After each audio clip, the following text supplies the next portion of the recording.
Bien, bonjour, nous sommes réunis pour notre dernier séminaire, donc avec Julie Testy et Alain Monchabon comme discutants, autour de l'AGE, de l'histoire de l'AGE,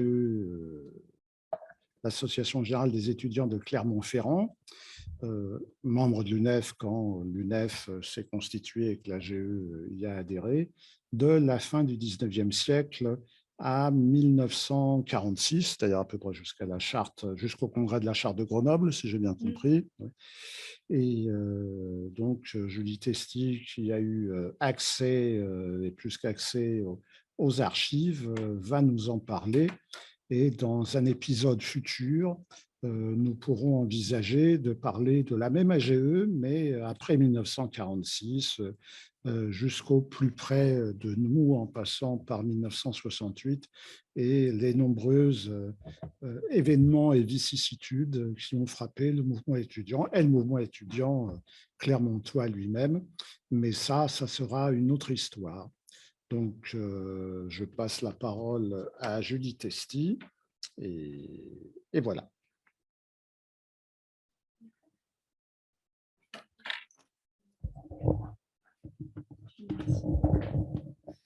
Merci beaucoup pour l'invitation. Alors du coup, est-ce que je peux vous partager le PowerPoint?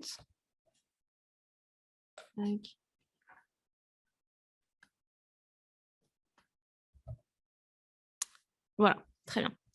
Alors du coup, pour me présenter rapidement, donc j'ai soutenu ma thèse en sciences politiques l'année passée plus précisément en fait sur le fonctionnement des universités et les politiques de formation.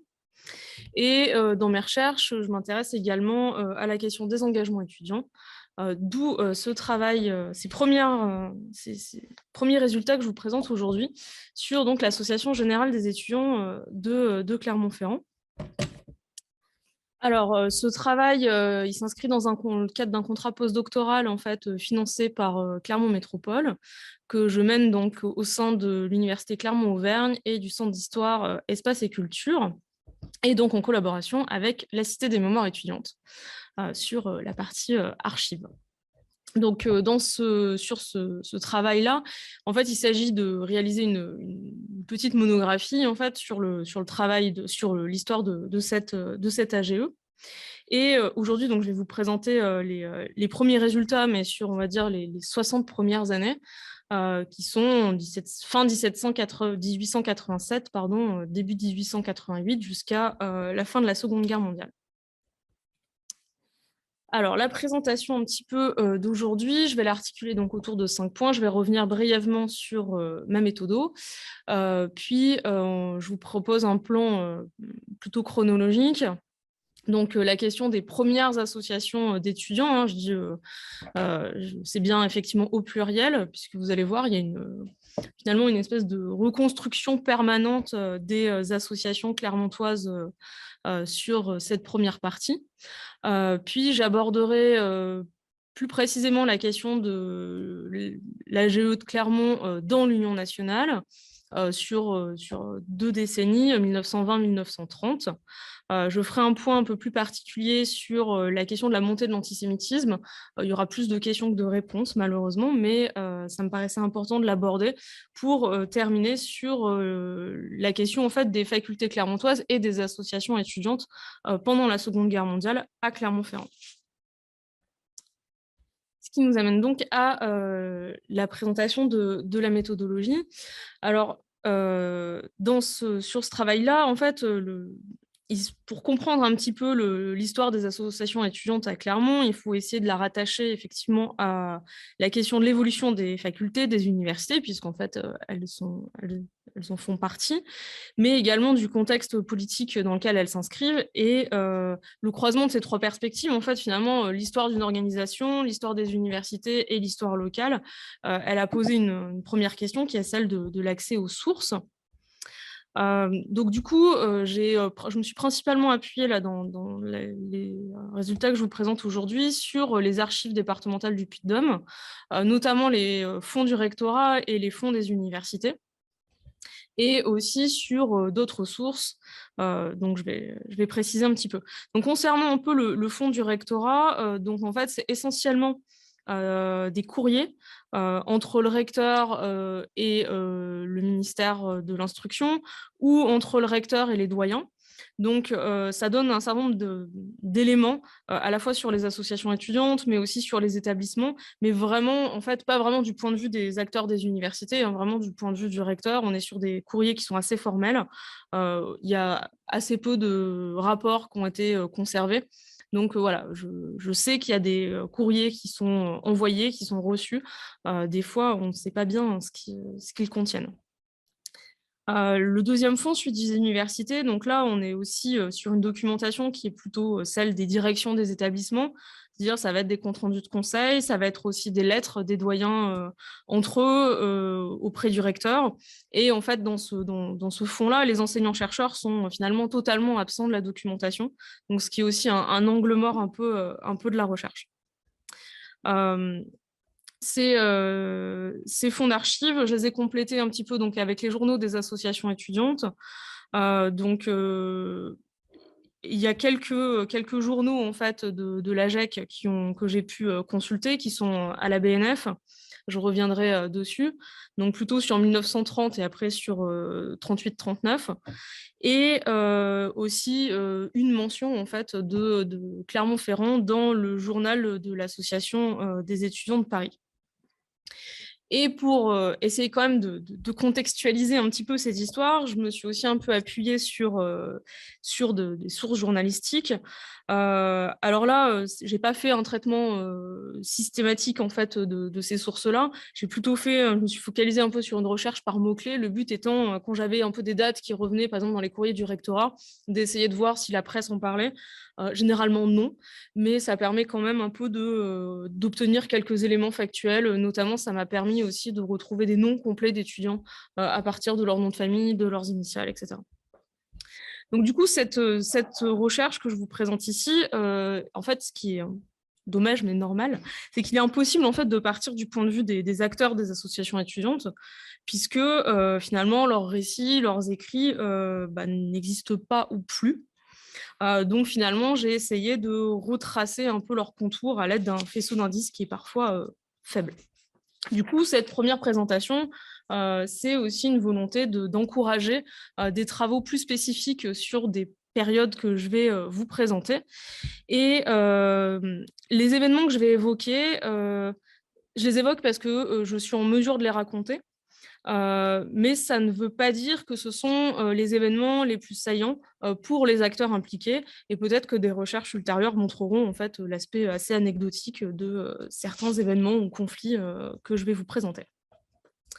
Alors, pour aller vite, l'université de Clermont-Ferrand, elle a une histoire assez ancienne, hein, je ne vais pas revenir dessus, mais le premier collège de médecine se crée à la fin du XVe siècle, et le palais universitaire que vous pouvez voir en photo est inauguré en 1864. Les facultés, il abritera en fait les facultés de lettres et de sciences, et qui seront regroupées en université suite à la loi du 10 juillet 1896. Ce qui nous amène à la création des premières associations d'étudiants. Donc, au début du 19e siècle, la possibilité pour les étudiants de créer des associations, elle est particulièrement restreinte, hein, notamment par l'ordonnance du 5 juillet 1820, relative au fonctionnement des facultés. Donc, ce texte, hein, pour resituer, il fait suite à plusieurs journées de mobilisation lors desquelles un étudiant sera tué par balle. Et ce texte se veut particulièrement répressif, puisqu'il empêche toute forme de regroupement d'étudiants dans et en dehors des établissements, sans qu'une autorisation préalable ne soit accordée. Antonin Dubois, qui détaille beaucoup plus ce texte-là, souligne que si la demande d'autorisation, en fait, elle ne s'applique pas spécifiquement aux étudiants, mais plus largement à l'ensemble de la société, elle aura quand même pour effet de décourager en fait, la création d'associations au sein des facultés. même si plusieurs groupes d'étudiants vont tenter de s'organiser. Et c'est notamment le cas à Clermont-Ferrand en 1871, où des étudiants répondent à l'appel fait par un groupe montpelliérain de former une fédération républicaine. Antonin Dubois revient rapidement sur cette tentative d'organisation à Clermont-Ferrand. Elle sera de très courte durée, hein, donc je ne vais pas détailler plus. Donc, dans ce contexte-là, en fait, finalement, il n'y a qu'une poignée d'associations et quelques cercles étudiants catholiques qui existent, et ce, finalement, jusqu'à un nouveau décret de 1883, portant sur l'harmonisation des questions disciplinaires dans les établissements, et qui, en fait, ne reprend pas cet article restreignant la liberté d'association des étudiants.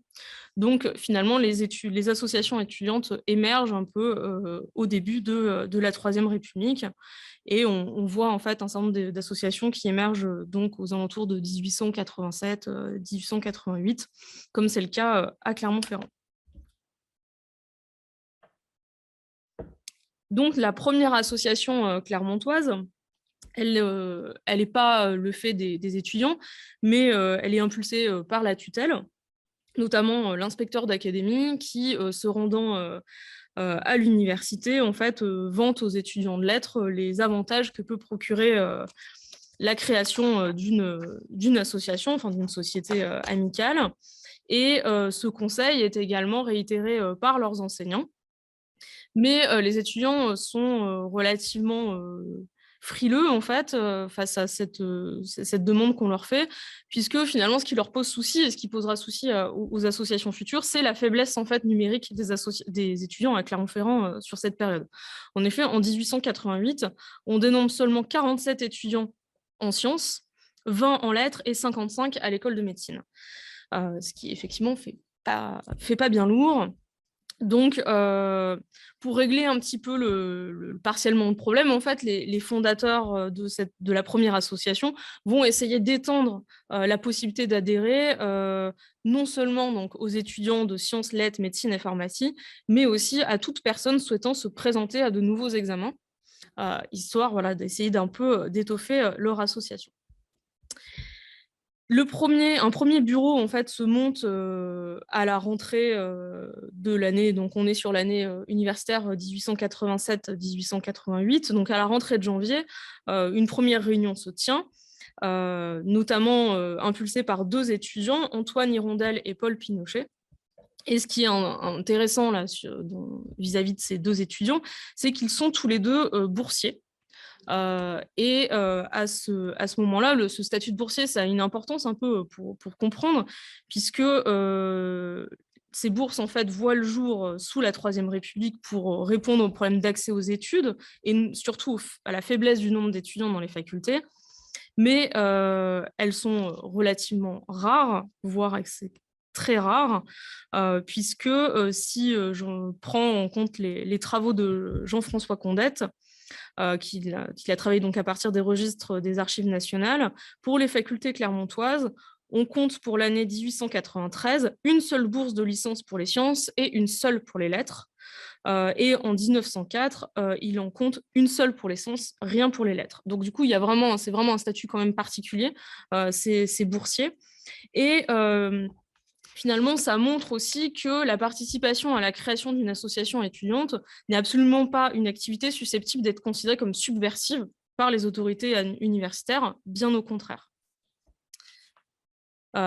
Donc, la création de cette association, elle se poursuit au cours de cette année universitaire. Donc, 5 étudiants sont désignés, chacun dans une discipline, hein, droit, lettres, médecine, pharmacie et sciences, en vue de rédiger des statuts que je vous ai affiché à l'écran.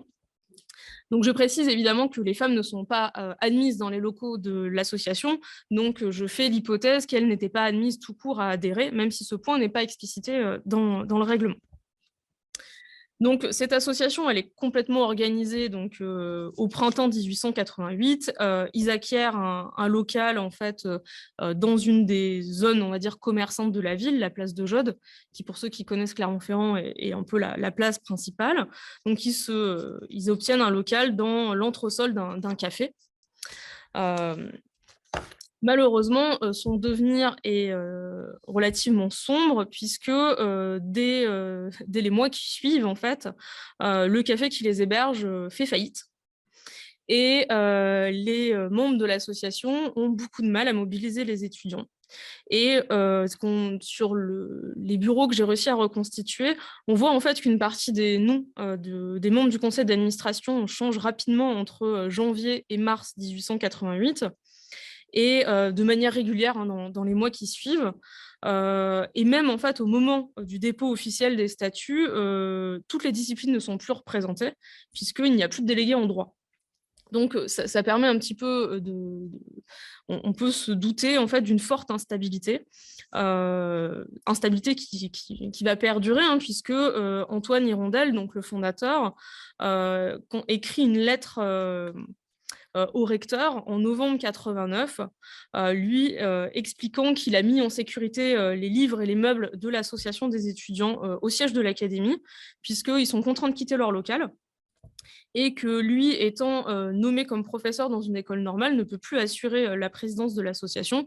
En fait, le ton un peu employé dans la lettre laisse sous-entendre en fait que les membres de l'association n'ont pas vraiment de solution de repli et qu'il n'y a finalement pas vraiment non plus de bureau qui serait à même de reprendre un peu le flambeau. Donc cette association, elle va renaître un certain nombre de fois. Dans les mois qui suivent, elle se dote d'un nouveau président, Philippe Glanjou, pardon, que vous pouvez voir à l'écran, qui est alors professeur suppléant de l'école de médecine.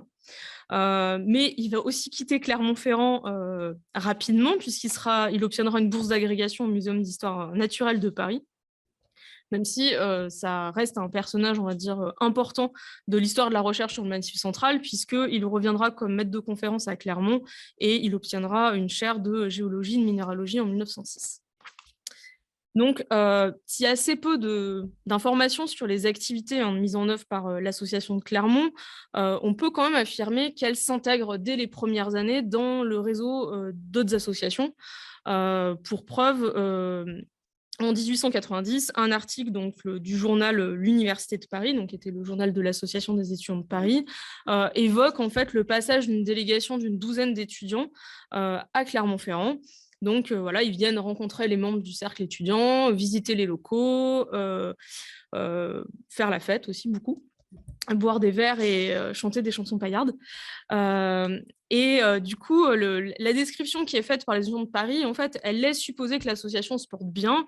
Ils font une grande description de leurs locaux, etc. Mais en fait, une fois de plus, l'association est fragile et elle disparaît en fait à la fin de l'année 1890, faute de ressources.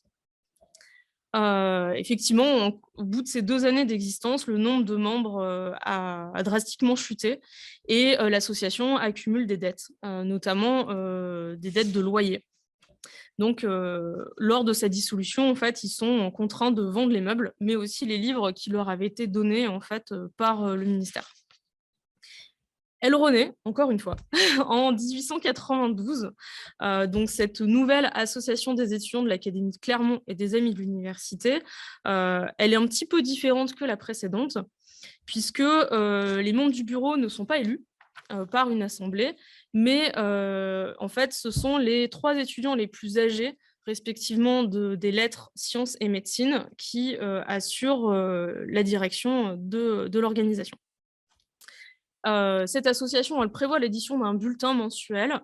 Est-ce qu'il a eu lieu ou pas? Je n'ai pas réussi à le savoir. Alors, je n'ai pas trouvé beaucoup de traces de mobilisation étudiante sur cette fin du 19e siècle.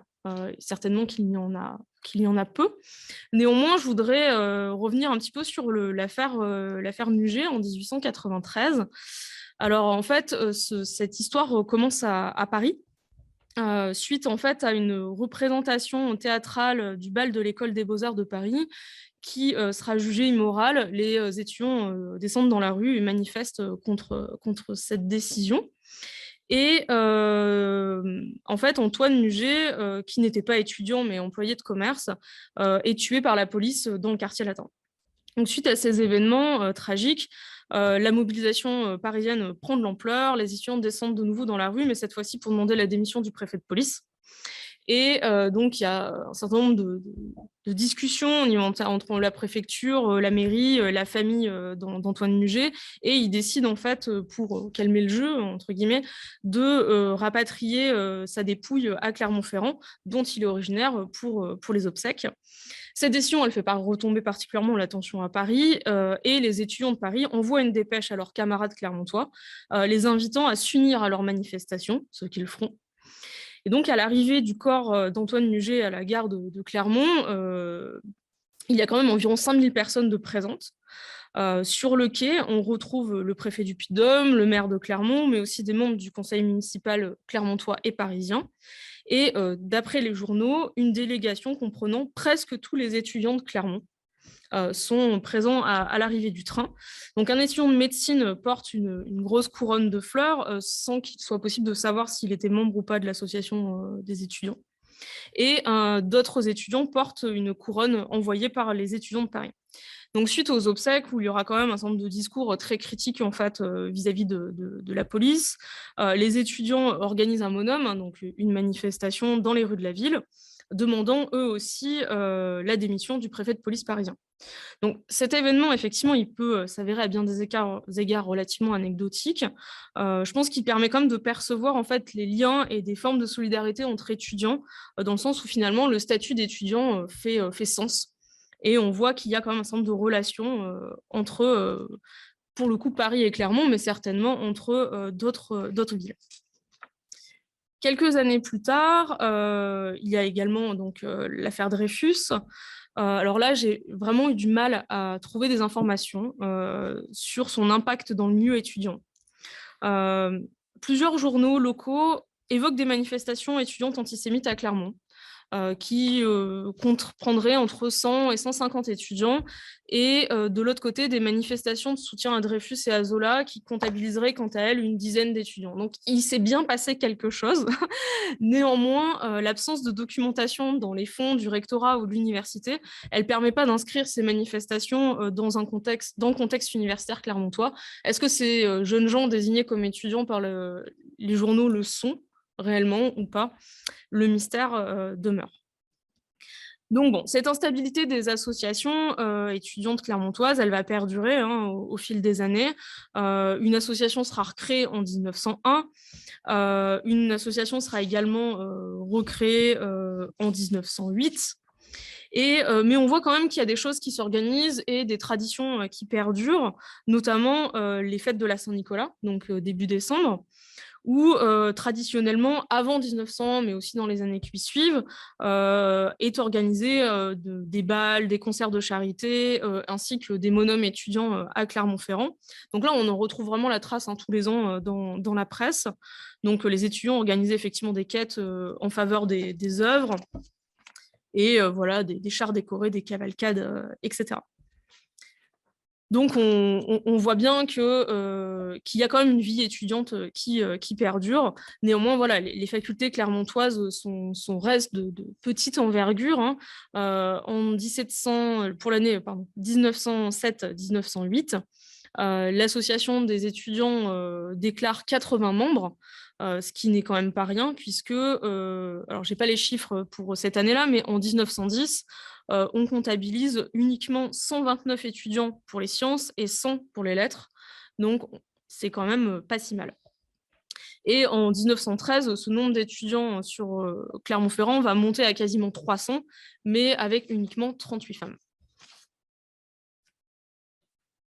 Ce qui nous amène à l'histoire de l'AGEC dans l'UNEF de 1920 à la veille de la guerre. Effectivement, oui, il y a un gap, mais je n'ai trouvé aucune information après 1908.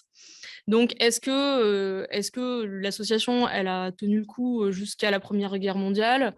Impossible de le savoir. Donc, cette association, qui s'appellera cette fois-ci officiellement Association Générale des étudiants de Clermont-Ferrand, donc AGEC, est liée à l'UNEF. Elle dépose ses statuts en préfecture le 31 janvier 1920, et elle s'inscrit dans un mouvement national de reconstitution des associations après-guerre. Donc là, si on en croit les membres de l'association, cette recréation un peu tardive, elle s'explique une nouvelle fois par la faiblesse des effectifs étudiants dans la ville et la difficulté donc à maintenir une association sur la durée. Néanmoins, là, on voit quand même que l'association, elle prend un peu de l'ampleur, puisque des sections se constituent dans les différents établissements clermontois, notamment, par exemple, à l'école de commerce. Et en 1923, l'AGEC déclare donc quand même 300 membres. Mais il y a quand même encore cette instabilité, elle est quand même encore importante, hein, puisque entre 1920 et 1923, donc qui sera la date de l'organisation du congrès de l'Union nationale par Clermont, on compte quand même 5 présidents. Donc on voit qu'il y a quand même un turnover important au sein de l'organisation, sans que j'ai pour l'instant de matière suffisante pour expliquer cette instabilité.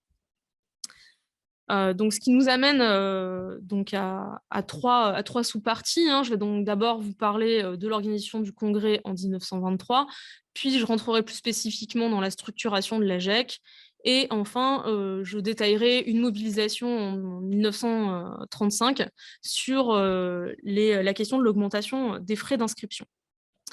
Alors, déjà, avant de vous parler du congrès, pour expliciter un petit peu, donc en 1922, un des 2 membres en fait, de l'AGEC se rendent au congrès de Lyon, et Pierre de Thé ou de Tex, je ne sais pas comment ça se prononce, est élu vice-président de l'Union nationale.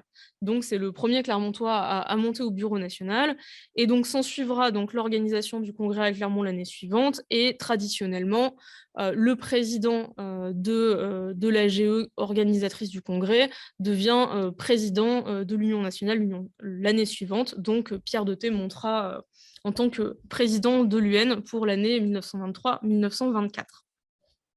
Et pour vous situer un petit peu quand même Clermont, à ce moment-là, l'Union nationale déclare 30 000 membres et 29 AGE. Donc Clermont, avec ses 300 adhérents, reste une petite AGE. Donc, je ne vais pas revenir en détail sur tous les points qui sont développés dans les cahiers du congrès. Ils ont tous été retrouvés, c'est-à-dire que les cahiers des 5 commissions sont présents dans les archives départementales du Puy-de-Dôme. Pardon ? Oui, dans le fond du rectorat.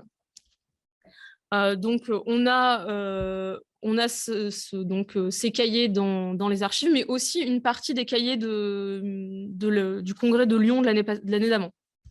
Donc, tout ça est numérisé. Si des gens sont intéressés, ils pourront les consulter sans se rendre à Clermont-Ferrand. Alors, je ne vais pas entrer dans le détail de tout ce qui est discuté, hein, mais donc à ce moment-là, en fait, ce qui avait été décidé au Congrès de Lyon, c'était notamment la création d'un secrétariat permanent de l'Union nationale, donc le but étant quand même d'affermir un peu l'organisation, de continuer de la développer. Notamment, ce secrétariat permanent aura vocation à gérer le bulletin de l'Union nationale et d'essayer de créer plus de liens en fait, avec les AGE, en essayant de remonter les informations sur les activités des différentes AGE, etc. Les AGE aussi vont se positionner en faveur de, j'ai appelé ça donc conserver l'unité territoriale. En fait, c'est reposer l'idée qu'une seule association ne peut être reconnue par l'Union nationale par ville, puisque à ce moment-là, un certain nombre de corporations se créent aussi dans les facultés. Donc là, on voit bien quand même qu'il y a aussi un enjeu à rester l'organisation représentative des étudiants. On pourra y revenir après si vous le souhaitez. Donc sur la question des conditions financières et matérielles, donc là aussi il y a beaucoup de choses qui sont évoquées.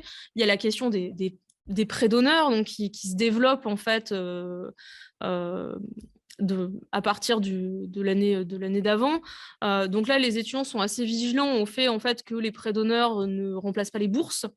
Avec cette idée que voilà, les prêts d'honneur, ça permet quand même à des étudiants de pouvoir faire leurs études, surtout que c'est une solution qui est peu coûteuse dans la situation d'après-guerre. Mais voilà, ils sont assez vigilants sur le fait que ça n'impacte pas les boursiers. De même, en fait, qu'ils sont vigilants sur le fait que les frais d'inscription n'augmentent pas dans les facultés. Et afin d'aider les membres de l'Union, les AGE cherchent à obtenir un certain nombre de réductions, donc que ça soit au niveau des commerçants locaux, mais aussi des demandes, par exemple, auprès pour les transports, que ça soit le train, le bateau, pour permettre aux étudiants d'aller passer leurs examens à moindre frais, mais aussi de se rendre aux activités de l'Union nationale et au congrès à moindre frais. Donc, ce genre de choses sont mises en œuvre. Concernant l'organisation des études, alors là, c'est pareil, hein, c'est un petit peu, il y a beaucoup de choses, donc je vais pas détailler, mais en fait, sur le début de l'année universitaire, il y a eu des changements au niveau du service militaire, donc notamment les étudiants vont demander à ce que les étudiants puissent, avant de faire leur service, passer leurs examens, même si leurs examens sont en juin ou en juillet. Ils vont également demander à ce que les étudiants en droit ne soient plus incorporés au hasard, mais qu'on prenne en compte leur diplôme, comme c'est par exemple le cas notamment pour les étudiants de médecine. Ils vont aussi se positionner sur l'accès des étudiantes aux études supérieures. Je précise quand même que là, lors du congrès, les sections féminines, on va dire, de l'UNEF sont présentes. Et évidemment, ils vont encourager la pratique sportive avec déjà la demande, par exemple, avec un jeudi après-midi banalisé pour que les étudiants puissent faire du sport, genre de demande qu'on entend encore aujourd'hui. Donc, il y a des choses qui perdurent depuis longtemps. Ça fait 100 ans. Voilà. Et donc enfin, sur la question de la santé, c'est ce sur quoi je vais revenir un peu plus précisément. Donc déjà, il y a la question de l'assurance des étudiants en médecine. Donc c'était le fait que si les étudiants contractaient des maladies ou étaient blessés, ils puissent être pris en charge, en fait. Et évidemment, la question du sanatorium. Donc alors, les cahiers des vœux de l'Union, enfin du Congrès, n'évoquent pas la question du sanatorium. Vous ne pourrez pas la retrouver dans les documents du Congrès, puisqu'en fait, ça a été évoqué dans le cadre des discussions par un étudiant en médecine de l'AG de Paris, avec la volonté donc de créer un sanatorium face au manque de place en fait dans les établissements existants, ce qui rendait en fait parfois difficile l'accès aux soins. Voilà, les étudiants fortunés pouvaient être envoyés par leurs parents dans les sanatoriums suisses, mais tout le monde ne le pouvait pas. Donc, c'est un petit peu ce pourquoi on se souvient en fait du congrès de Clermont-Ferrand, c'est cette décision donc, de créer ce sanatorium. Donc finalement, en fait, l'organisation, la mise en place du projet sera assez rapidement, puisqu'en décembre 1923, le terrain est octroyé par la Société métallurgique et minière de défense antituberculeuse, qui prévoyait déjà de construire 2 bâtiments. Donc en fait, une partie du terrain est cédée pour la construction du sanatorium des étudiants donc, à Saint-Hilaire-du-Touvet. Et donc l'objectif de l'Union nationale est de faire en sorte que les étudiants puissent en fait continuer de faire leurs études pendant leur hospitalisation, ce qui n'est pas rien, puisqu'en général, les personnes hospitalisées quand elles avaient la tuberculose étaient hospitalisées pour en moyenne 2 ans. Donc, bien souvent, ça contraignait les étudiants à complètement abandonner leurs études. Donc, il y avait cet objectif effectivement de créer une bibliothèque, de permettre même que les travaux en laboratoire puissent se faire. Et du coup, l'Union nationale et les AGE doivent pour leur part contribuer en fait au financement de l'accueil des étudiants via l'organisation de fêtes, de conférences, ce que fera notamment l'AGE de Clermont-Ferrand, qui organisera régulièrement des événements pour lever des fonds. Donc, par exemple, elle montera une revue de théâtre en 1926, elle organisera des soirées littéraires, ou elle organisera aussi une semaine de bienfaisance au printemps 1838. Donc voilà, ce genre de collecte de fonds va continuer même après l'inauguration en 1933 du sanatorium, qui du coup accueillera 180 malades, puis 250 à partir de 1939.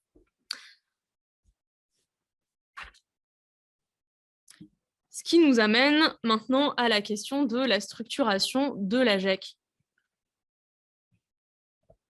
Donc là, bon, ce que je vais vous présenter va paraître un petit peu décousu, mais c'était pour essayer de vous montrer un petit peu les différents points développé par l'association sur 20 ans à peu près. Donc, le premier point, c'est celui du journal en fait, de l'association, donc le journal Le Gai Savoir. Vous voyez ici la couverture du premier numéro de mars 1930. Donc, ce journal, il est créé en 1920. Il sera publié entre 1920 et 1922.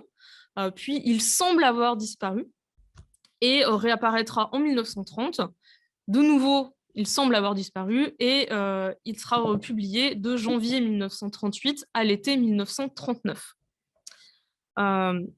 Donc du coup, ce journal, il comprend des informations donc, sur l'actualité de l'association, les comptes rendus de réunion, l'actualité des sections de filière, des étudiantes, du sport universitaire, mais également des articles de fond sur les réformes universitaires en cours ou à venir, et notamment aussi un certain nombre de productions littéraires, poétiques des étudiants qui sont publiées, ainsi que des blagues et un certain nombre de jeux de mots.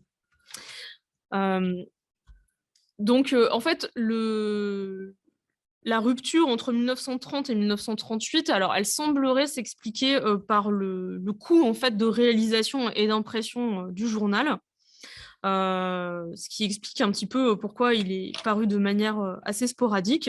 Et donc, en 1938, son rédacteur en chef, Yves Moreau, dont on reparlera tout à l'heure, décrit, en fait, là je vous ai mis une citation, en fait, il décrit le journal de l'AGEC aussi finalement comme un levier permettant d'unir et de mobiliser les étudiants.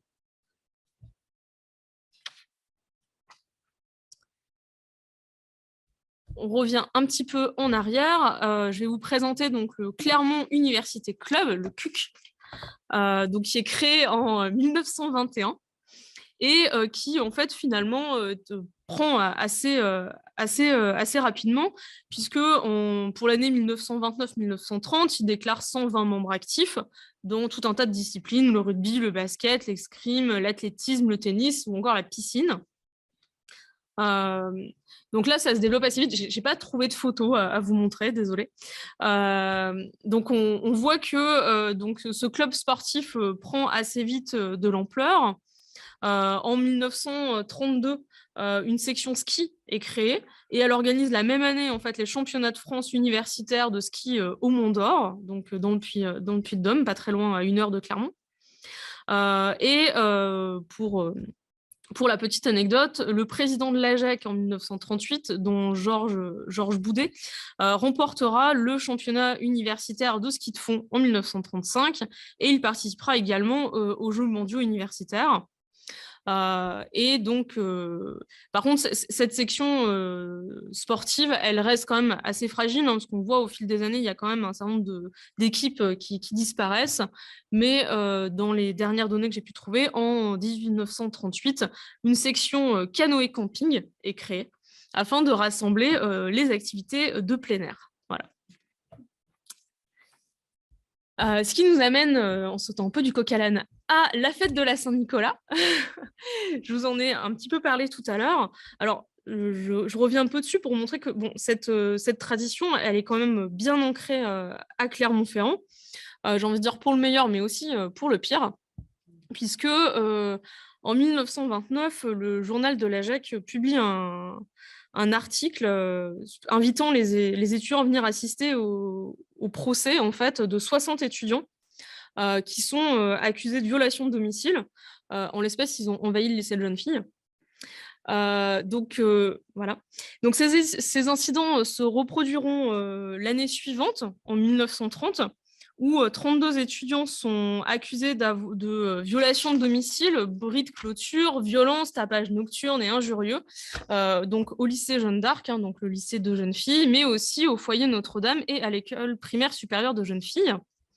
Il ne s'est pas passé que ça sur ces fêtes de la Saint-Nicolas de 1930, puisque le lendemain, les étudiants sont également, enfin un groupe d'étudiants est également accusé d'avoir envahi en fait une salle où des mutilés du travail donnaient une fête et d'avoir sexuellement agressé une jeune fille. Donc, face à la gravité de ces actes, le procureur en fait, donc, va poursuivre les étudiants pour ça, mais va finalement ne retiendra pas le délit d'outrage, puisque le bonhomme de la fête de Saint-Nicolas, les étudiants de médecine avaient fait un char qui représentait une femme en train d'accoucher. Donc, ça avait apparemment pas vraiment plu aux instances universitaires ou à la police. Donc, en fait, cette tradition, elle va finir par tomber un petit peu en désuétude au fil des années. Notamment, en témoigne la volonté de l'AGEC de la relancer en 1938. Et ce projet n'aboutit pas, suite en fait à une majorité de votes contre.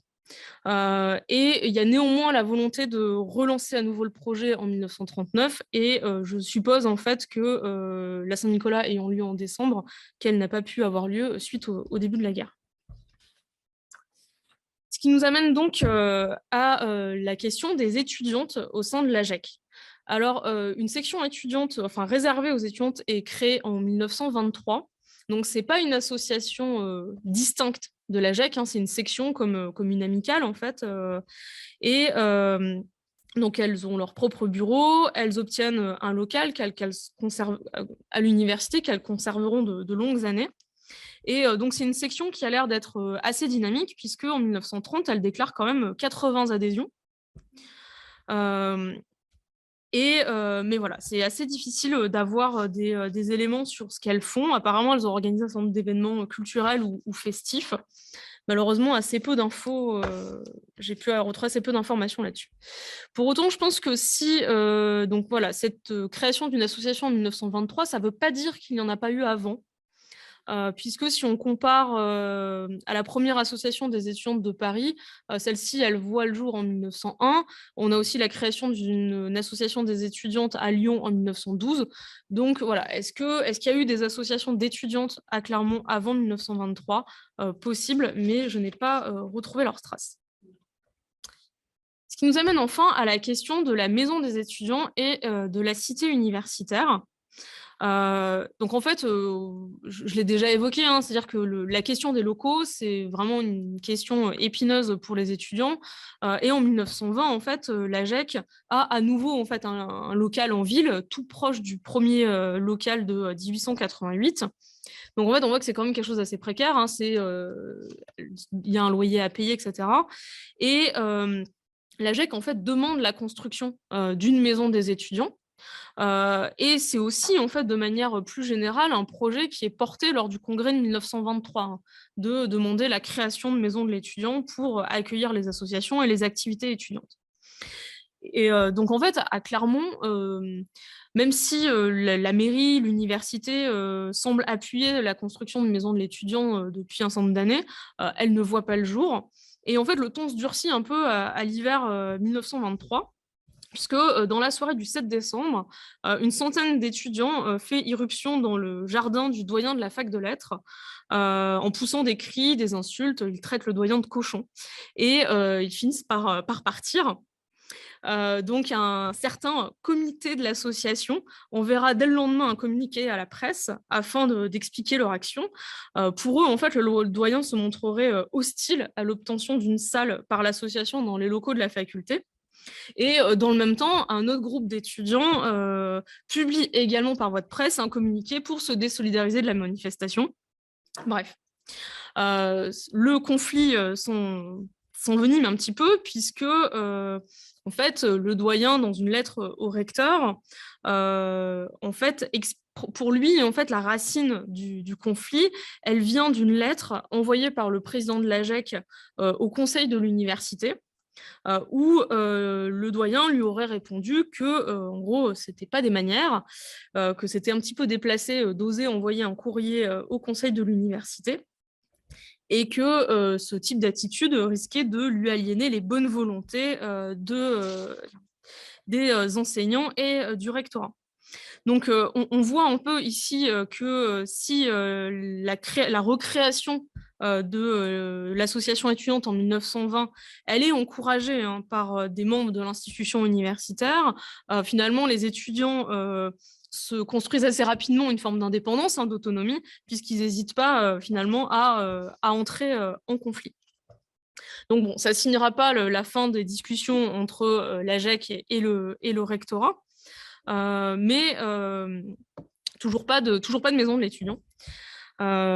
Et 2 ans plus tard, en mai 1926, la situation de l'AGEC en fait, va brutalement se dégrader, puisque ils perdent à nouveau leur local. Donc, alors, qu'est-ce qui se passe pendant cette période-là? Pour le moment, je ne le sais pas. Il s'avère en fait que donc, la cité universitaire que vous voyez là en photo, la cité universitaire Amboise, qui sera donc la première cité universitaire de Clermont, elle est inaugurée en 1932. Donc, où est passée l'association clermontoise entre 1926 et 1932? Mystère. Et donc, du coup, là, je vous ai retrouvé quelques photos. Donc là, vous pouvez voir en fait le bâtiment. Il ressemble d'ailleurs toujours à ça actuellement. Donc là, sur cette photo, donc, qui est intitulée Le Cercle, donc, il s'agit très certainement du local en fait, de l'AGEC. Et donc, dans cette cité universitaire, il comprenait aussi une bibliothèque que vous pouvez voir ici, une salle de travail, et un restaurant universitaire dont vous pouvez voir ici une photo en 1939. Ce qui nous amène à la mobilisation contre l'augmentation des frais d'inscription dans l'hiver 1935-1936. Donc, alors, tout part en fait d'un texte législatif en septembre 1935 qui prévoit en fait l'augmentation des droits universitaires. Et donc, en fait, 2 mois après, le 22 novembre, l'AGEC appelle dans un communiqué à une grève étudiante. Donc, cette mobilisation, elle est adoptée par un comité qui va au-delà des seuls membres de l'AGEC. Et en fait, elle s'inscrit dans une mobilisation nationale de l'Union. Et donc, les étudiants clermontois prévoient la diffusion d'une pétition dans les facultés et l'organisation d'un monum.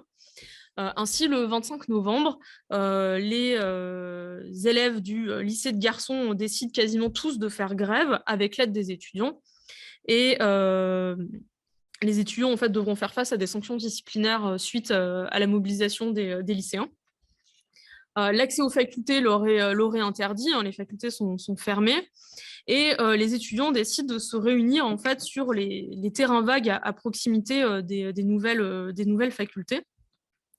Puisque, en fait, pour celles et ceux qui connaissent un peu Clermont-Ferrand, les actuels lycées Jeanne d'Arc et Blaise Pascal, et un peu au-dessus, vous avez l'université Blaise Pascal et les locaux de la Banque de France. En fait, tout ce quartier était une sorte de friche en fait à ce moment-là. C'est là où a été créée donc construite la première cité universitaire. C'était en fait une ancienne caserne. Donc voilà, c'était complètement en friche. Donc, les étudiants se rassemblent à cet endroit-là. Alors, d'après les étudiants, ils seraient 700, mais dans un courrier au ministre de l'Instruction publique, le recteur semble quand même un peu douter du chiffre. Les étudiants sont rapidement invités à se disperser et une délégation de 6 d'entre eux est invitée à rencontrer le recteur. Pendant ce temps-là, une manifestation sauvage a lieu place de Jaude, mais se disperse aussi assez vite face à l'arrivée de la police. Donc, lors de l'entretien avec le recteur, ce qui est intéressant, bon, ça c'est du point de vue du recteur, donc c'est aussi un point de vue situé, mais les étudiants finalement avouent au recteur que le bureau de l'association est encore mal constitué, puisque le recteur n'avait pas réussi à leur remettre une convocation en vue d'une commission sur les prêts d'honneur. Donc voilà, ils se font sermonner par le recteur, hein, qui leur explique qu'il désapprouve leur grève, qu'en gros, c'est pas des manières, quoi. Et il leur explique que finalement, par leur action, ils vont se priver de la bienveillance du conseil de l'université. Et donc, il ne comprend pas non plus pourquoi cette mobilisation, puisque en fait, la loi prévoit la mise en place d'exonération pour les étudiants et que ces commissions d'exonération n'ont pas encore eu lieu. Mais la grève va quand même se poursuivre, puisqu'en février 1936, il y a la tenue d'une réunion corporative à la Maison du Peuple. Donc ce jour-là, en fait, très peu d'étudiants se rendent dans les facultés, les cours n'ont pas lieu. Et donc cette mobilisation, elle s'inscrit toujours dans le cadre plus général de l'Union nationale, mais les étudiants clermontois vont plus loin que les recommandations de l'UNEF et décident d'appeler à la grève générale. Il y a également un bruit qui circule dans les facultés, selon lequel les étudiants menacent de ne pas payer en fait leur inscription et droits divers au 1er mars, au motif, je cite, que ce qu'ils ont payé au début de l'année scolaire doit suffire pour toute l'année. Donc, les étudiants vont rédiger une motion reprenant les principales revendications contre l'augmentation des frais d'inscription, mais également en faveur d'un ensemble de possibilités d'exonération pour les étudiants pauvres. Donc, toujours dans une lettre au ministre, le recteur précise que donc, les enseignants sont très opposés aux pratiques des étudiants. En gros, ils en ont marre qu'il y ait tout le temps des grèves. Donc, face à ces grèves récurrentes, ils vont décider un peu de faire pression, c'est-à-dire que de riposter. Si les étudiants font grève, ils fermeront l'université pour 8 jours. Voilà. Mais la critique en fait des modalités d'action de l'AGEC, elle ne se limite pas à ça. Elle se poursuit sur son actuel président, qui est décrit par le recteur comme, je cite, un modèle de mauvais étudiant. Donc, puisqu'il aurait mis du temps à réussir ses premières années d'études, ça sera un mauvais étudiant de médecine, et son élection s'expliquerait, je cite, par l'admission dans l'AG d'éléments qui n'ont d'étudiants que le nom, école supérieure de commerce, beaux-arts, etc. Donc, face à cette situation, le recteur a demandé aux doyens d'œuvrer à la création dans leur faculté, je cite, d'associations de vrais étudiants qui ferait ainsi l'apprentissage de la saine vie corporative et constituerait les bases d'une AG véritablement représentative de notre jeunesse universitaire. Alors là, voilà, on voit que le conflit est quand même particulièrement important entre l'association des étudiants et les tutelles universitaires. Et en fait, cette crispation, elle s'explique aussi du côté universitaire, en fait, par en fait la question du statut de l'école de droit, qui est donc en fait une école libre de droit, donc elle n'est pas intégrée dans l'université, et donc dans ces années-là, finalement, les filières juridiques sont celles qui ont le plus d'inscriptions et dont les études finalement sont les moins coûteuses pour l'établissement, puisqu'il n'y a pas de laboratoire, de travaux dirigés, ce genre de choses. Et finalement, en fait, les comptes de l'université sont relativement fragiles, hein. Donc aussi le fait que face à cette demande d'exonération, ils sont aussi dans une situation qui est compliquée. Donc ces demandes, elles seront reprises à l'échelle de l'Union nationale lors du congrès de Nice de 1938, avec la demande en fait d'exonération de plein droit pour les étudiants qui ont des difficultés financières. Et de son côté, à l'AGEC, cette question, elle reste d'actualité dans les années qui suivent, puisqu'en 1938, une tribune du Gai Savoir, écrite par un étudiant qui s'appelle Buzenay, qui est président de la commission de la vie matérielle des étudiants, fait le lien en fait, entre les enjeux politiques du moment et la grève de l'hiver 35-36. Donc là, vous en avez un extrait à l'écran. Donc, pour lui, en fait, voilà, il faut en fait permettre aux étudiants d'accéder à l'université. Il demande aussi à ce que les filles puissent plus facilement accéder aux études supérieures. Et donc, pour la GEC, en fait, finalement, la réponse, c'est la diminution des taxes universitaires, la création de débouchés à la sortie des études, l'abaissement de l'âge de la retraite, le maintien des emplois de fonctionnaires, la création de postes d'enseignants dans le secondaire. Et il s'oppose en fait finalement à la mise en place de numerus clausus ou de formes de numerus clausus par l'exclusion croissante d'étudiants. En fait, et on voit aussi que les membres de l'AGEC en fait, prolongent cette lutte en interne avec la création, donc en 1937, d'une commission des réductions qui va se charger en fait, de négocier des réductions localement auprès des commerçants, pour les livres par exemple, mais aussi pour la question de l'accès à la culture vis-à-vis du théâtre, du cinéma. Donc, il demande aussi localement l'augmentation des bourses pour faire face en fait, à l'augmentation du coût de la vie. Et donc, une commission portant sur la vie matérielle des étudiants se mobilise sur les prix trop élevés en cité universitaire. Elle va d'ailleurs rédiger un rapport à destination du recteur pour demander donc la baisse des tarifs. Et en fait, les membres de cette commission en fait, vont faire une mobilisation de protestation au sein de la cité universitaire en mars 1938, avec notamment le boycott des repas et la création d'un comité de grève.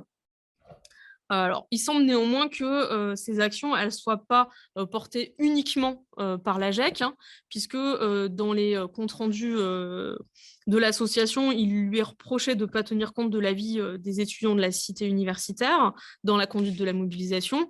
Et de l'autre côté, la stratégie de mobilisation au sein de la cité universitaire, elle fait quand même débat en interne de la GEC, où certains nombres de motions sur la grève seront rejetées. Ce qui nous amène par la suite à donc une quatrième partie. Je saute un peu du coq à l'âne, mais pas tant que ça, vous allez voir, sur la question de la montée de l'antisémitisme dans l'association des étudiants de Clermont. Alors la photo que vous voyez ici, hein, c'est à Paris, hein, mais je vous l'ai mis pour un petit peu illustrer les manifestations qui pouvaient avoir lieu dans les années 30 à Paris. Donc, alors, pourquoi je vous dis je saute du coq à l'âne, mais pas tant que ça, puisque en février 1936, donc au moment en fait des mobilisations de l'AGEC contre l'augmentation de frais d'inscription dans les facultés, une union des étudiants nationaux voit le jour. Et son but est, je cite, regrouper tous les étudiants qui ne reconnaissent qu'un seul emblème, le drapeau tricolore, et désirent travailler à chasser de l'université tous les éléments de désordre et tous les ferments révolutionnaires, afin de s'attacher uniquement à la défense des intérêts corporatifs de tous les étudiants. Je cite encore, hein, peuvent être membres actifs tous les étudiants, à l'exception de ceux appartenant à l'association dite Union fédérale des étudiants, ou inscrits à des groupements dont les buts avoués ou cachés sont incompatibles avec la notion de patrie. Donc ici, l'Union fédérale des étudiants, hein, dont je n'ai d'ailleurs pas retrouvé trace dans les archives, est une organisation communiste, dont certains membres en fait, rejoignent la GEC sur la période 36-38. Notamment Yves Moreau, que j'ai déjà évoqué, qui était militant à l'Union fédérale des étudiants et qui sera aussi président de l'Amicale des lettres. Donc du coup, en fait, la création de cette association, elle pose un peu la question finalement du poids de l'extrême droite dans le milieu étudiant clermontois. Alors du coup, effectivement, vous pouvez voir à l'écran, j'ai retrouvé trace de la création d'un groupe étudiant de l'Action française en 1923. Alors peut-être qu'ils existaient avant. En fait, on retrouve trace de leur bureau dans le mensuel de la Fédération nationale des étudiants d'Action française, dont leur journal s'appelle l'Étudiant français. Donc cette association, elle semble se maintenir au fil des années et avoir à plusieurs reprises des délégués en fait en médecine. Néanmoins, il y a assez peu d'informations qui sont données dans le journal sur ces actions, quelques réunions, quelques conférences. Et voilà, c'est potentiellement une coquille vide, peut-être pas, peut-être que si. Donc, pour reprendre un petit peu, rebondir sur la photo que vous pouvez voir, donc en janvier 1935, donc à Paris, hein, donc là, je m'appuie essentiellement sur les travaux d'Alain. L'Action française lance un mouvement de grève contre les métèques. Vous pouvez voir l'affiche. Et ce mouvement de grève, en fait, se répand rapidement. Donc d'abord à Montpellier, où la GE, elle est majoritairement proche de l'Action française, puis dans presque toutes les facultés de médecine. Et à Paris, donc, les mobilisations xénophobes, elles gagnent les facultés de pharmacie, puis dentaire, puis droit. Et donc, le 2 février 1935, il y a 3000 étudiants dans la rue à Paris, avec à leur tête le président de l'Union nationale. Pardon ? Ah oui. Ah oui. Donc du coup, je vais aller très vite, mais se pose en fait du coup, est-ce qu'il y a eu ce type de mobilisation à Clermont-Ferrand ? Donc j'ai trouvé quand même, il n'y a pas beaucoup d'informations, mais il y a eu une tentative de grève en soutien aux étudiants parisiens, donc le 18 janvier 36. Donc là, c'est certainement une mobilisation en réponse en fait à la mobilisation contre Gaston Gèze à Paris. Donc en fait, dans une lettre, le recteur de l'académie souligne que cette grève a néanmoins avorté, parce que les étudiants de gauche ne s'y sont pas associés. Donc, possible en fait de de se poser la question de est-ce que finalement la GEC est une AGE résolument à gauche. Donc, je vais aller assez vite, mais comme on a pu le voir là avec le mouvement sur les frais d'inscription, effectivement, il y a quand même un certain nombre d'étudiants qui ont un discours qu'on peut classer à gauche. On voit qu'il y a une influence des étudiants communistes dans la GEC et l'impossibilité effectivement de cette mobilisation d'extrême droite de se tenir peut poser cette question. Donc là, je vous ai mis effectivement une photo d'Yves Moreau dans une interview que vous pourrez retrouver dans les cahiers du Germe en 98. Voilà, effectivement, il explique que qu'il y a eu une influence en fait des étudiants communistes qu'ils ont essayé en fait voilà de faire en fait de la GE non pas juste une organisation corporative, mais d'essayer d'avoir un certain nombre d'actions plus strictement, on va dire, politiques. Donc, pour aller très très vite, à quelques mois de la Seconde Guerre mondiale, donc la GEC, en fait, elle semble quand même très développée, hein, puisqu'elle déclare 700 membres. Et un certain nombre d'amicales semblent aussi particulièrement importantes, sont en médecine, en pharmacie, en chimie, en droit, en lettres notamment, puisque Yves Moreau était donc le président de l'amicale des lettres, avec un certain nombre de services en fait, qui se développent au sein de la GEC. Ce qui m'amène sur cette dernière partie, où je vais aller vite, sur la question des étudiantes et des étudiants clermontois pendant la Seconde Guerre mondiale. Donc, la première chose importante à souligner, c'est en fait le repli de l'Université de Strasbourg en novembre 1939 à Clermont-Ferrand. Donc, c'est environ 150 personnels, 1200 étudiants qui vont se réfugier à Clermont. Et en fait, ça crée quelque chose d'un petit peu étrange, hein, parce que les deux administrations, donc clermontoise et strasbourgeoise, elles sont distinctes, mais dans les faits, l'Université de Strasbourg est dans les locaux de l'Université de Clermont, ce qui sera d'ailleurs pas sans occasionner un certain nombre de tensions, hein, on les retrouve dans les archives, notamment face en fait à la question des restrictions de chauffage, de matériel, mais aussi d'actions communes, puisque voilà, on va voir que voilà, typiquement, la chorale de Clermont va fusionner avec celle de Strasbourg, donc il y a quand même des liens assez forts qui se créent. Du côté des facultés clermontoises, donc effectivement, la cité universitaire va être complètement chamboulée en 1939 avec l'arrivée d'étudiants et de personnel d'un peu partout. Et va essayer de fonctionner bon an mal an avec des moyens réduits sur toute la période de la guerre, avec des difficultés à maintenir le restaurant universitaire, à chauffer les chambres. Je ne vais pas m'appesantir trop là-dessus. Je vais plutôt vous détailler la question donc d'abord de la réorganisation de la GEC et puis en conclusion la question des étudiants résistants et des rafles.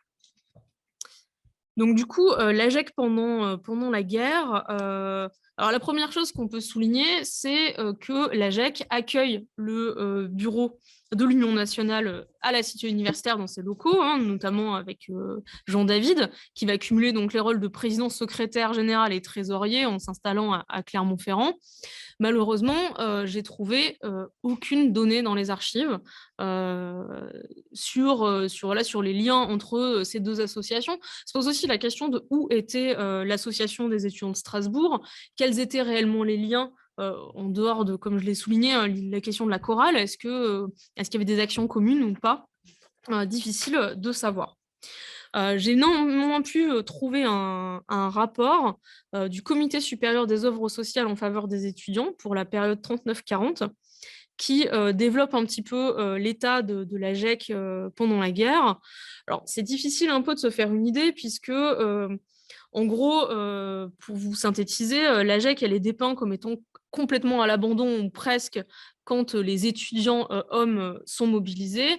Ils décrivent Donc les étudiantes comme de bonne volonté, mais complètement noyées.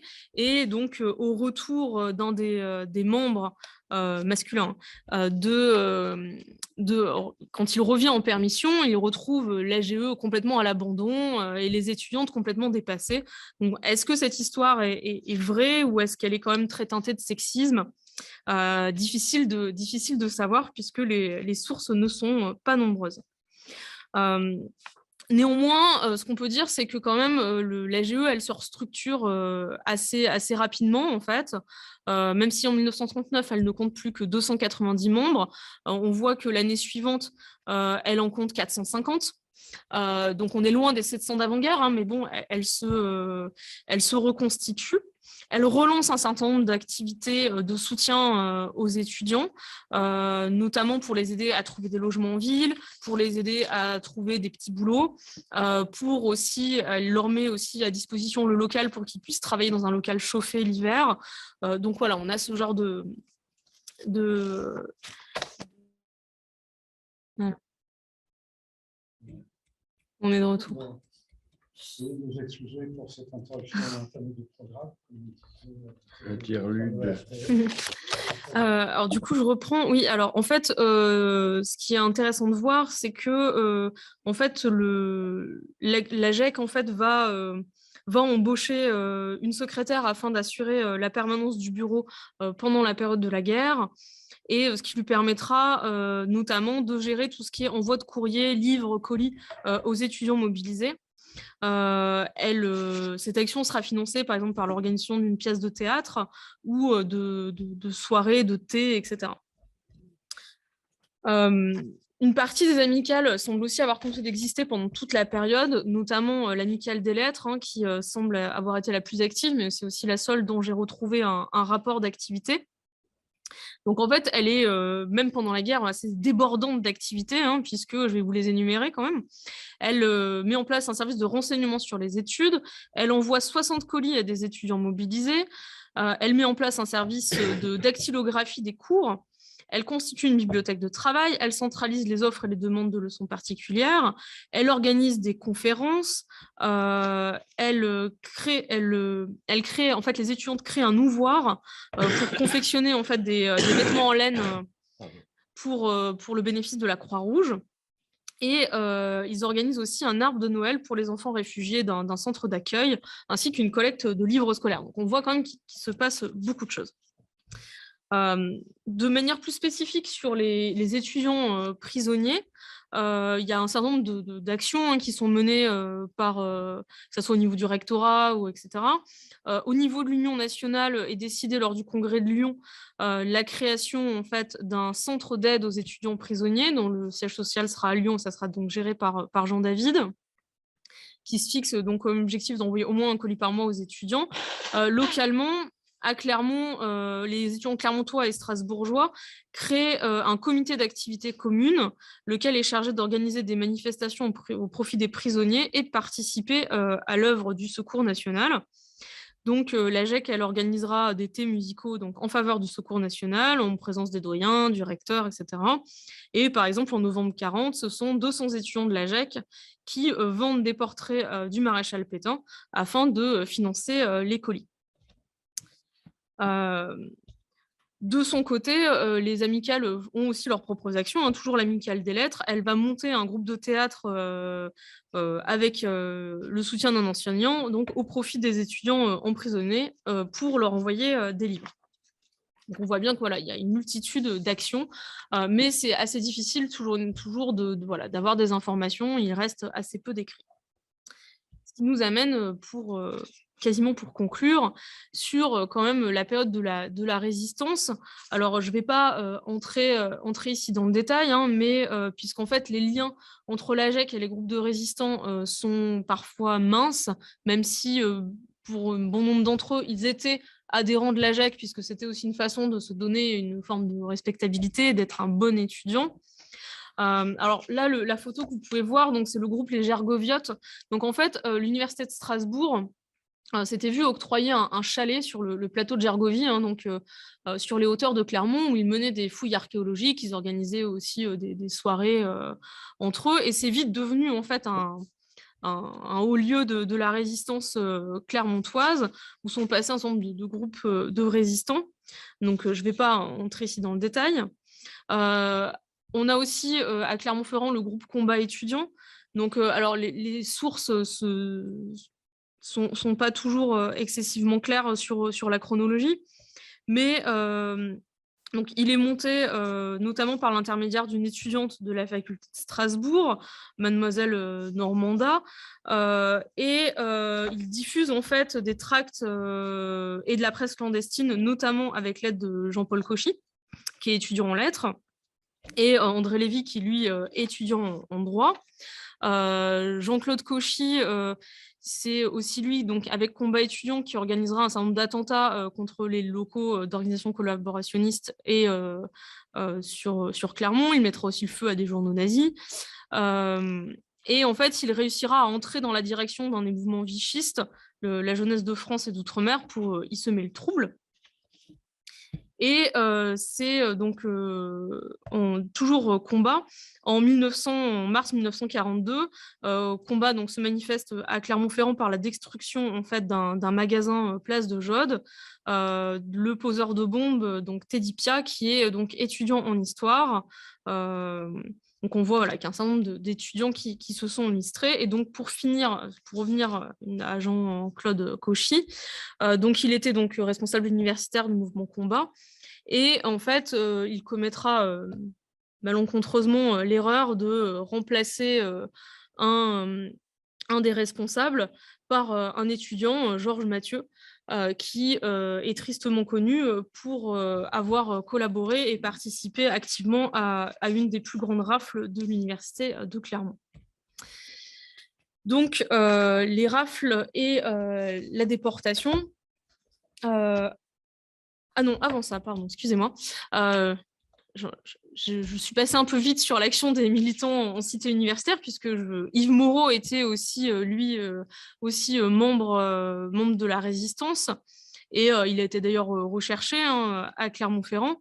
Et en fait, on trouve la trace de quelques étudiants communistes mobilisés dans les facs clermontoises, notamment pas mal de diffusion de tracts dans les vestiaires des amphithéâtres et à la cité universitaire, notamment aussi la diffusion du journal La Relève, dont un exemplaire est encore conservé aux archives départementales, mais malheureusement, il est quasiment illisible.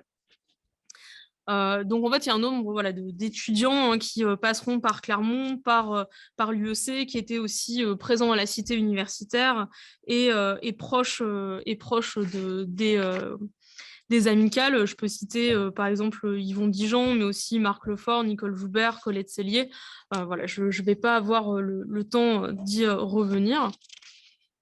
Et un certain nombre d'autres étudiants qui sont moins connus, du moins qui n'ont pas leur fiche au Métron, mais qu'on retrouve en fait dans les archives du rectorat.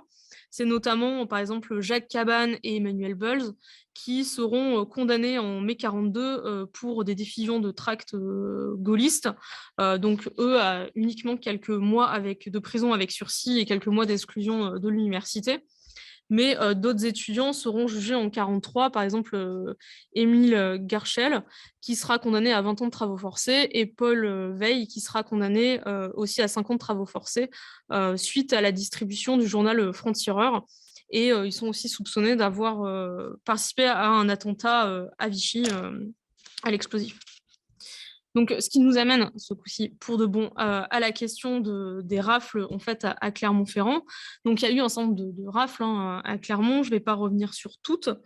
La première et la plus importante, alors oui, quand même pour resituer, Clermont sera occupé à partir du 11 novembre 1942. Et la première rafle d'ampleur, c'est celle du foyer Gallia, le 25 juin 1943. En fait, elle fait suite à la mort de 2 membres de la Gestapo, qui sont tués dans la maison d'un professeur membre du groupe Combat. Et en fait, donc les représailles se font. Donc le foyer Gallia, il a abrité les étudiants de l'université de Strasbourg. Donc en fait, on estime entre 37 et 39 étudiants qui sont arrêtés, dont 5 juifs. Tous seront déportés et 10 ne reviendront jamais de déportation. Quelques mois plus tard, le 25 novembre 1943, c'est une seconde rafle qui a lieu, cette fois-ci dans les bâtiments universitaires, ciblant Clermont comme Strasbourg. Au total, donc avec l'aide de Georges Mathieu, étudiant au service de la Gestapo, 500 personnes seront arrêtées ce jour-là. Entre 110 et 130 seront déportées. Seulement une trentaine survécurent sur les personnes déportées. Et 2 personnes sont assassinées durant la rafle. Un lycéen qui passait devant l'université et Paul Colomb, que vous voyez ici en photo, qui était donc résistant et professeur de l'université de Strasbourg. Certains étudiants résistants réussiront quand même à échapper à cette rafle, mais assez peu. Si on reprend selon Julien Boucher, voilà, cette rafle, en fait, elle doit être replacée dans son environnement général, hein.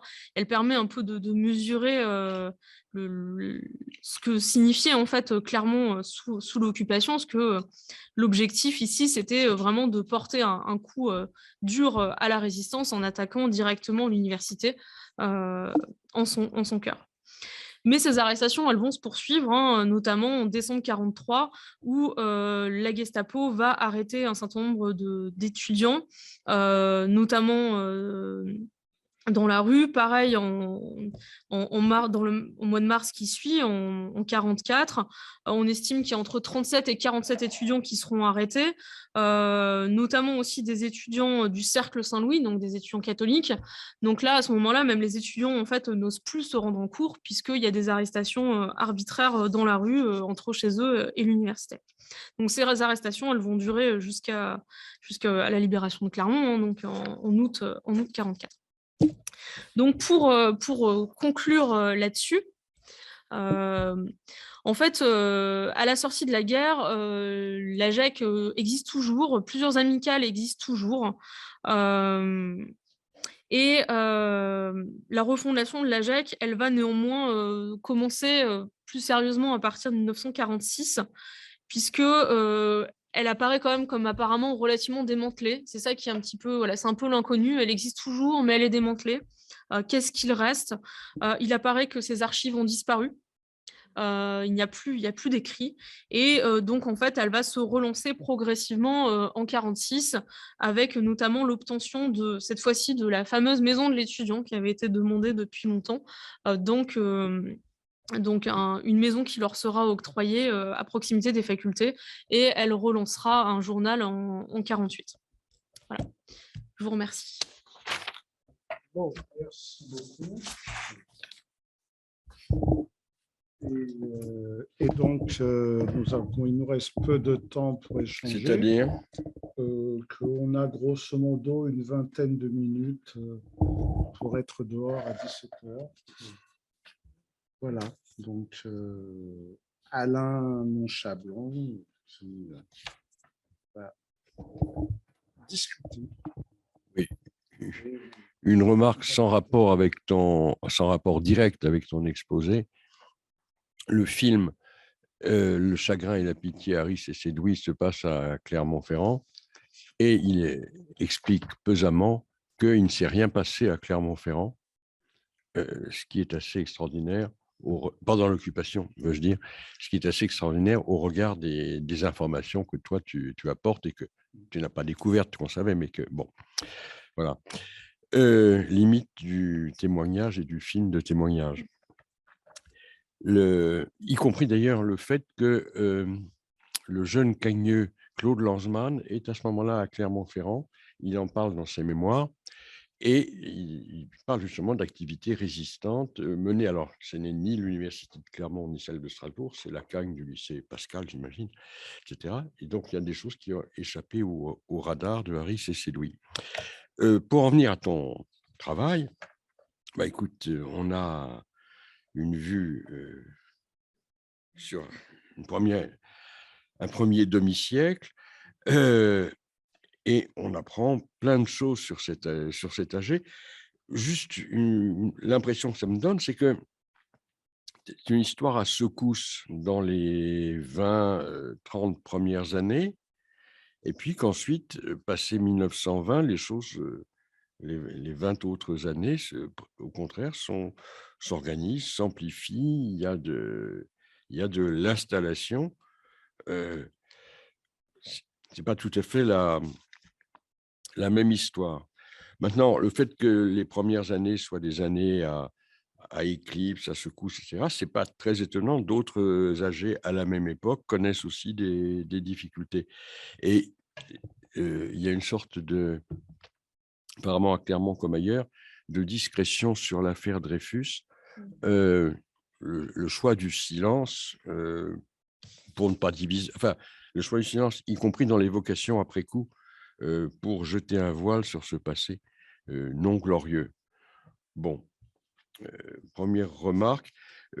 Remarque dans le désordre, dans les années 30, on ne voit pas très bien le débat en interne que tu évoques autour de Busnay, de celui qui pose les problèmes d'organisation matérielle. Tu dis que ça a suscité des débats internes. On ne sait pas trop quel débat et pourquoi, si j'ose dire. Bon, voilà des premières remarques. J'espère pas avoir le monopole. Peut-être deux, trois autres remarques. Hop. Voilà, ça. Alors, juste, non, c'est bien, hein, c'est vraiment appris beaucoup de choses. Alors, je rappelle que sur l'affaire Mugère, on a eu un séminaire, ça devait être janvier, juste à fin 2019, début 2020, juste avant le confinement sur les Beaux-Arts. Donc là-dedans, ça a beaucoup été développé. Et évidemment, pour le sanatorium, le livre qu'on avait fait pour l'AFCEF en 2010. Voilà. Alors, moi, c'est deux. Il y a une chose, il y a deux choses, enfin une chose intéressante qui serait bien de développer, alors peut-être pas tout de suite, mais sur lequel revenir par l'écrit, mais qui est très intéressante, qui est très moderne, c'est l'histoire du comité de grève de 1935-1936. C'est plus large que l'AGEC, hein, le comité de grève. Donc c'est vrai, qu'est-ce que ça veut dire plus large? Des organisations, des élus, des délégués élus. Bon, il y a un peu une dimension auto-organisation, enfin très moderne, quoi, rapport syndicat auto-organisation. Et d'autre part, une question. En février 1936, la réunion se fait à la Maison du Peuple. C'est pas totalement neutre puisque c'est comme quand il y a des réunions étudiantes à la Bourse du Travail et pas dans les locaux universitaires. Bon, est-ce que la Maison du Peuple, est-ce qu'elle a le rôle un peu d'une Bourse du Travail ou est-ce que c'est une maison municipale? Bon, donc ça, c'est intéressant. Dernier point sur l'affaire du comité, mais sur la guerre, du comité d'appui aux étudiants prisonniers de Lyon. Je rappelle qu'il y a un conflit entre Jean David et le comité de Lyon et le comité parisien en 40-41, notamment avec les SCUR et les dirigeants parisiens, hein, ce qu'on avait noté dans les cahiers du germe spécial étudiants sous l'occupation. Mais ça, je crois que l'affaire de la guerre est quelque chose qui mériterait de l'occupation, un séminaire à lui tout seul. Voilà. Alors.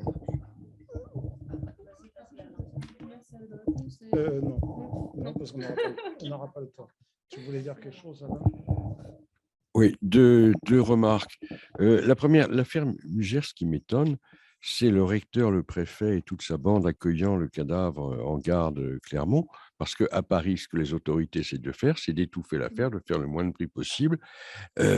Et là, au contraire, on le célèbre comme une victime. Je sais pas, c'est quoi? C'est l'occitanisme, c'est déjà l'Occitanie, clairement, contre la domination parisienne. C'est très curieux, puisque à Paris, c'est appel au calme, circuler, il n'y a rien à voir. Bon. Deuxième chose, justement, parce que ce Mugère n'est pas étudiant, tu n'as peut-être pas assez pesé sur, disons, une sociologie, l'origine de ces étudiants que l'on a, étudiants en quoi, quelle est la discipline. C'est assez rare de voir des étudiants en lettres jouer un rôle dirigeant, comme tu l'as cité au moins pour deux d'entre eux. Bon, c'est à signaler, quoi. Je peux me mettre juste à côté de toi. Enfin, alors, moi, comme tu peux le soupçonner, c'est une question sur les sections féminines. En fait, si j'ai bien compris, vu que elles n'ont pas le poids de faire, enfin, de créer une association des étudiantes comme à Paris, comment ça se, enfin, si on, peut-être que tu n'as pas, t'as pas, t'as pas d'archives pour répondre à cette question, mais comment on fait pour au moins avoir une section féminine au sein de la GEC, si j'ai bien compris. C'est pas en dehors, c'est au sein de la GEC, mais on fait on va dire des activités en parallèle, non mixtes dans ce cas-là. Et du coup, toi, tu présumes que ce n'était pas que le cas de la GEC, mais qu'il y avait aussi d'autres associations étudiantes ailleurs qui le faisaient pareil. Ou peut-être pas. Mais en tout cas, on a la preuve que ça existe déjà à la GEC. Et après, je pense que, je suis d'accord avec, après, je ne sais pas si tu peux trouver ou si tu as des, ça m'a fait, tes éléments statistiques sur les membres, ça m'a fait vraiment, je ne sais pas, peut-être que c'était bien noté, mais c'était impressionnant que tu avais vraiment des membres, tant de membres dans tel, vraiment, ça c'est impressionnant. Et après, pour les disciplines, oui, c'est intéressant aussi peut-être de faire un peu les disciplines, mais bon, on ne peut pas tout faire dans une présentation. Merci. Et rapidement, tu veux que je le tienne? Non, ça va. bon. Alors, moi, je voulais revenir rapidement sur le tout début, la première AGE, même si elle ne s'appelait pas comme ça, en 1888, parce que ce qui me perturbe, c'est que tu as l'air de dire que c'est le rectorat qui est c'est le recteur qui est à l'origine de la création. Après, tu parles même de documents qui viendraient du ministère. Je me mélange peut-être un peu, c'est peut-être un peu plus tard ça. Et en fait, même si c'est effectivement en 1883 qu'il y a une libéralisation réglementaire, tu as quand même toute la période 1876-1883 où là aussi, il y a une incitation carrément ministérielle. C'est-à-dire qu'il y a une brochure de l'AGE de Nancy qui est préfacée par Paul Bert et où ils incitent à. Alors, bon, voilà. Du coup, je ne sais pas s'il y a des échos de ces choses-là. Et juste une dernière remarque sur les congrès nationaux dont tu as des documents. Donc ça, effectivement, forcément, c'est très riche, ça donne envie de creuser, etc. Mais effectivement, comme on n'a pas forcément la mise en série avec les autres congrès, l'intermittence locale est peut-être préférable. Voilà, Julie, en 10 minutes, 10 petites minutes. Il y a des remarques qui sont des simples remarques qui n'appellent peut-être pas de réponse. Donc, allons à l'essentiel et le reste suivra. Alors, je vais répondre dans le désordre, mais du coup, juste pour revenir sur Nuger, moi, c'est vrai que je l'appelais Nuger, mais c'est peut-être aussi l'occitanisme sur la prononciation des noms. Quand tu disais, oui, célébré comme une victime à Clermont, c'est vrai que c'est assez étrange quand on lit la presse locale, puisque les membres en fait, du conseil municipal de Paris ont pris la parole à ces obsèques, c'est retranscrit dans les journaux locaux, et ils sont extrêmement critiques. En fait, il y a vraiment une reprise politique de sa mort en disant il est mort parce que la police parisienne, elle est liée au préfet, et qu'en gros, ce sont des réactionnaires, et que si la police était municipale, ça ne serait jamais arrivé. Donc voilà, c'est vraiment autour de ça. Par contre, sur les étudiants, comment c'est repris, malheureusement, là, il n'y a pas assez d'éléments. Voilà, ils sont là, et du coup, là, pour revenir sur ce que ta remarque sur la sociologie des étudiants, alors effectivement, c'est quelque chose à travailler. J'ai commencé à compiler en fait les membres des bureaux pour pouvoir en faire un traitement un peu statistique. Donc du coup, j'ai à chaque fois effectivement de quelle discipline ils sont. Pour le moment, c'est un peu en stand-by. Je pense qu'il va falloir encore quelques mois pour avoir les premiers résultats. Mais je les ai. Voilà. Je les ai et j'ai aussi, pour comparer, des bureaux assez anciens d'organisations, on va dire, concurrentes. Par exemple, il y a une corporation qui se monte en droit en 1928 et j'ai tous les bureaux jusqu'au moment où elle intègre l'UNEF en devenant l'amicale de droit. Donc voilà, il y a ce genre d'aller-retour qui pourra être fait. Malheureusement, c'est aussi un gros chantier à part entière. Donc voilà. Sur Heu, sur la question des années 30 là, sur le débat interne, alors je me suis peut-être mal exprimée. C'est qu'en fait, de ce qu'on en lit, donc cet article là de Busnay sur, effectivement qui est très à gauche, hein, sur, le départ à la retraite, les fonctionnaires, en fait, on n'a pas de moyen de savoir s'il y a eu des débats internes. C'est plus ça en fait, je j'ai pas dû bien m'exprimer, mais est-ce que finalement ça a été porté par une majorité, de la GEC ou pas? Quel était le poids des gens qui, publiaient, dans le journal? Est-ce que c'était une minorité, qui, prenait le temps de le faire? Est-ce que, voilà, est-ce qu'il y a eu des réactions? Est-ce que ça a pu être discuté en comité? Hem, il y a des comptes rendus, en fait, mais qui sont tellement laconiques que c'est difficile, en fait, d'arriver à comprendre le sous-texte. C'est-à-dire qu'ils vont utiliser des petits pseudonymes pour, désigner les uns les autres. Ils vont parler de choses qui sont compréhensibles sur le moment, mais en absence totale de contexte, en 2 lignes. Difficile, en fait, de savoir, qui sont ces gens et ce sur quoi, finalement, il y avait des conflits. Et c'est la même chose, en fait, avec cette histoire du comité de grève en 35-36. C'est-à-dire que, voilà, il y a un comité de grève, c'est nommé tel quel. Qui sont les personnes dedans?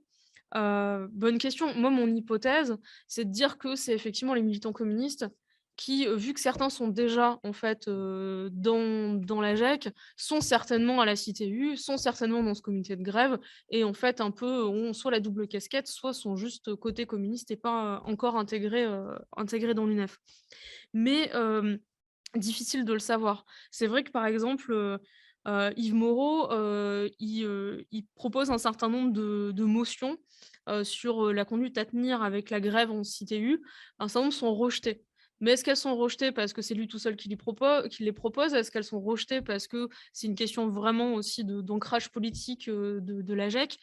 Malheureusement, c'est un peu impossible, d'arriver à le savoir parce qu'à chaque fois, j'ai qu'une source, j'ai pas moyen de croiser. Donc voilà, c'est un peu frustrant. Mais mais voilà et pour répondre, à Johanna sur, la question de la section étudiante, alors c'est pareil, il y a très peu d'informations. Il y a très, très peu il y a quelques lettres, en fait, quand elles cherchent à avoir quand elles se constituent, qu'elles veulent un local, où, le président de la GEC, fait des lettres au recteur et cetera pour les appuyer. Sur le pourquoi du comment elles ont besoin d'un local, clairement, l'explication qui est amenée dans les lettres, c'est une question de bienséance. On ne peut pas faire en sorte que des femmes rentrent dans les locaux où il y a des hommes, c'est une question de bienséance. Après, à partir de quel moment elles s'intègrent réellement, dans les amicales, pour le moment, c'est un peu, mystère et boule de gomme puisque, on peut supposer notamment que dans l'amicale des lettres, je l'ai un peu évoqué, mais sur la période de la guerre, elle crée un ouvroir. Donc on peut quand même supposer que c'est exclusivement des étudiantes, hein, qui tricotent à ce moment-là. Donc est-ce qu'elles étaient vraiment dans l'amicale ou pas? En sachant qu'elles étaient majoritaires, en fait, en études de lettres, à ce moment-là. Donc certainement que la Seconde Guerre mondiale va rebattre un peu les cartes, mais peut-être que ça se fait avant, peut-être que ça se fait après, c'est assez difficile. Sur d'autres associations, on va dire, strictement féminines, j'en ai pas vu. Après c'est toujours la question de l'accès aussi, aux dossiers de préfecture, voilà.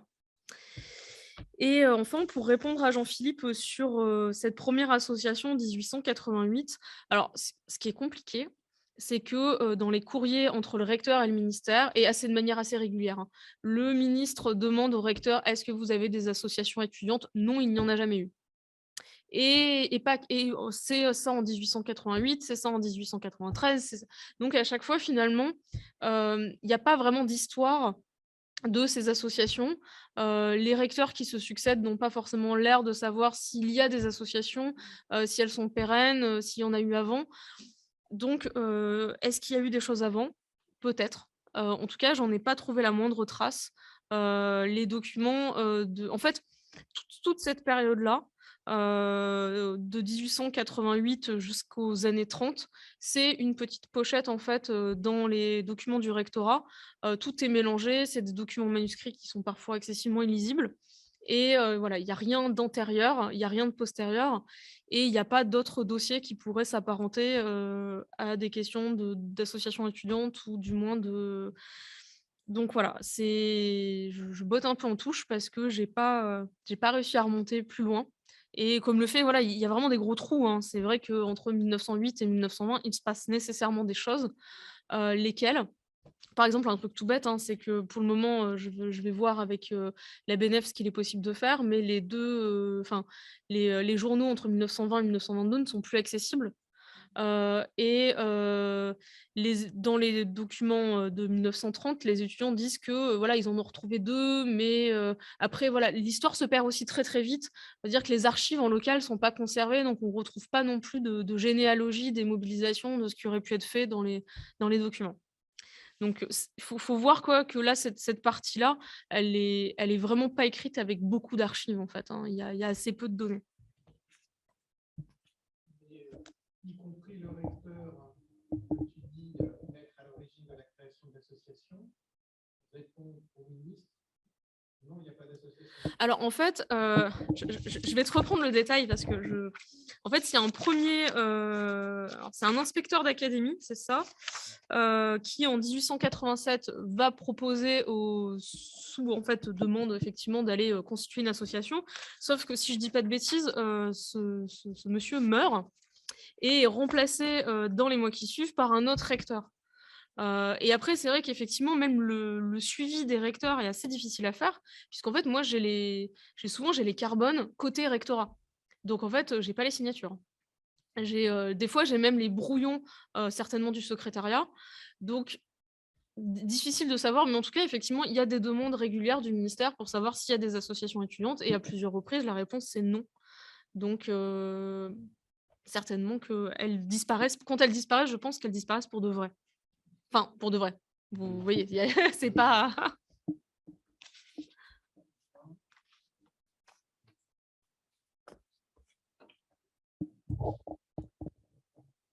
Bien, merci beaucoup. Nous avons bien conclu l'année, hein. C'était passionnant. Donc, on va retrouver tout ça par écrit, peut-être partiellement de manière résumée dans les cahiers du Germe ou sur le site, hein, on verra, et sans doute par un livre bientôt. Voilà, donc on se retrouve pour des nouveaux séminaires l'année prochaine, et tout sera dit sur le site du Germe. Et en attendant, la vidéo présente pourra être mise en ligne dans le courant de l'été. Voilà. Merci beaucoup d'avoir participé, notamment de loin, et à très bientôt. Et bon été.